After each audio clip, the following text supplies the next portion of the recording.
ലഹുമുല്ലി ദൈദാനും വഅളുമുല്ലി തുർബത്തി. മഹത്തുക്കൾ പഠിപ്പിച്ചു തരുന്നു, അവൻ്റെ ശരീരം അത് പുഴുക്കൾക്കുള്ളതാണ്. മഹാനായ ഖാബിദുൽ അർവാഹു മലക്ക് അസ്റായീൽ അലൈഹിസ്സലാത്തു വസ്സലാം അവൻ്റെ റൂഹങ്ങ് പിടിച്ചു പോയി കഴിഞ്ഞാൽ അവൻ്റെ ശരീരം 6 അടി മണ്ണിൻ്റെ അകത്തളത്തിലേക്ക് വെച്ച് കഴിഞ്ഞാൽ പുഴുക്കൾ കടിച്ച് വലിക്കുകയാണ്. വഅളുമുല്ലി തുർബത്തി,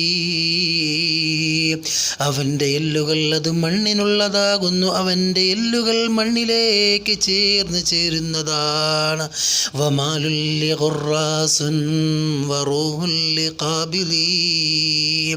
വമാലുല്ലി ഖുറാസുൻ, അവൻ്റെ അനന്തര സ്വത്തുക്കൾ, അവൻ അനന്തരമായി ഉപേക്ഷിച്ചതായ സ്വത്തുക്കൾ, അവൻ്റെ റൂഹ് പിരിയാൻ കാത്തിരിക്കുന്നു. അവൻ്റെ അനന്തരാവകാശികൾ, അവൻ്റെ ബന്ധുമിത്രാദികൾ അത് പിച്ചി വലിച്ചു കൊണ്ടുപോവുകയാണ്.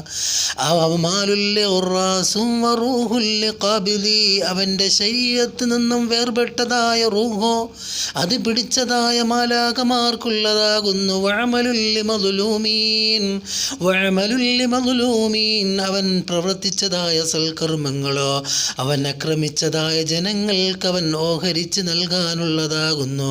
അവൻ പ്രവർത്തിച്ചതായ സൽക്കർമ്മങ്ങൾ, നമസ്കാരം, നോമ്പ്, ഇതെല്ലാം ഏതെല്ലാം മനുഷ്യരെയാണോ അവൻ നാക്കുകൊണ്ടും അതുപോലെ തന്നെ ശാരീരികമായും അവൻ ഉപദ്രവിച്ചിട്ടുള്ളത് ആ മനുഷ്യർക്ക് വേണ്ടി വീതിച്ച് നൽകുകയാണ്.